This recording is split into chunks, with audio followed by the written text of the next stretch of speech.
The stock market is overvalued, and here's 3 reasons to back that up. When we look at the PE ratio of the S&P 500, it currently trades at 25. If you look at the historical average, it's closer to 23.69, so we're a little bit elevated over that historical average. If we look at something like the forward PE ratio that's currently trading around 19, something closer to 15 makes me a little bit more comfortable to get really bullish on stocks. If we look at the yield on stocks versus the bonds, we actually see something interesting here. The S&P 500 earnings yield is actually lower than if you look at a bond index and the yields that fixed income provides. You're not even getting paid for the risk that you're taking on when it comes to equities versus something like bonds. And then lastly, if we look at something like a short-term indicator for a bit of a pullback and look at the RSI on SPY, it's closer to 70. It's looking like the MACD is preparing to get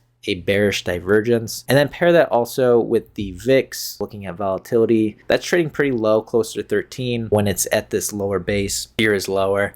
If it's above 20, that's usually when volatility is spiking and there's fear in the market and a better time to jump into stocks. Does that mean I'm short the market? No.